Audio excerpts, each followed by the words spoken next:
Passons du souci de Néhémie à son action. Néhémie n'était point critique, détaché et négatif de la situation. Il n'était pas simplement quelqu'un qui signalait tout ce qui était faux, sans savoir ce qui devait être fait pour la gloire de Dieu, et sans accomplir quelque chose à cet égard. Aussi entreprit-il une action, et s'il y a un livre dans la Bible, ou en tout cas dans l'Ancien Testament, qui est caractérisé par l'action plus qu'aucun autre, je pense que ce livre est celui-ci, le livre de Néhémie.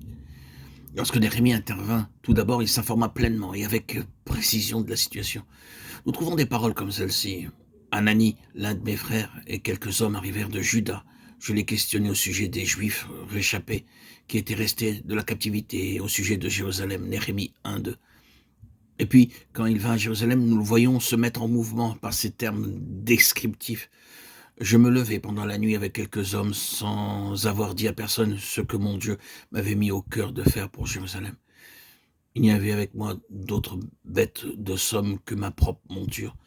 Je sortis de nuit, considérant les murailles en ruine de Jérusalem et réfléchissant à ses portes consumées par le feu. Néhémie 2:12-13.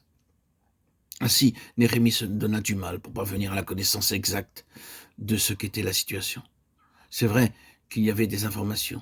Un compte-rendu lui parvint, où il se fit un devoir de parvenir à la connaissance de ce qu'était la situation par ceux qui la possédaient directement. Mais dès que ce fut possible pour lui de le faire sur les lieux, il vérifia le compte-rendu et s'informa avec précision et directement comment les choses étaient exactement. Et je voudrais suggérer que pareillement, quand le Seigneur parle concernant le rétablissement de son témoignage, c'est le sujet qui se trouve devant nous. Ceux qui coopéreront avec lui doivent être informés avec précision et pleinement. Alors que leurs informations peuvent leur parvenir indirectement, ils ne doivent pas se satisfaire du meilleur compte-rendu de bonnes sources, mais ils doivent savoir directement comment sont exactement les choses. Vous et moi, nous ne serons jamais de grande utilité pour le Seigneur, jusqu'à ce que nous sachions exactement quel est l'état spirituel des choses et ce qui doit être fait.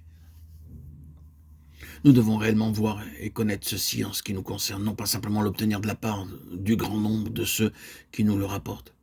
C'est un fait qu'aujourd'hui nous pouvons difficilement aller quelque part, dans quelque partie du monde, que ce soit sans trouver des gens déplorant l'état spirituel des choses parmi le peuple du Seigneur. Leur sens des choses est juste dans l'ensemble, bien que, comme nous l'avons dit auparavant, beaucoup d'entre eux simplement se plaignent, murmurent, gémissent et critiquent sans avoir quoi que ce soit à offrir en guise de remède et d'amélioration. Néanmoins, leur déclaration touchant l'état spirituel de l'Église est très largement vraie. Sur une très vaste échelle, il est vrai qu'aujourd'hui tout va de travers quant à l'Église. Les choses ne sont pas comme elles devraient être, comme le Seigneur les voudrait. Mais nous ne pouvons pas nous appuyer sur un sentiment général, quoique très général, que les choses ne vont pas. Ceci doit pénétrer notre propre être. Nous devons le savoir pour nous-mêmes. Je ne suggère pas que nous devrions aller essayer de découvrir tout ce qui ne va pas et faire une longue liste de tout ce qui est tellement défectueux et déplorable aujourd'hui. Mais je dis ceci.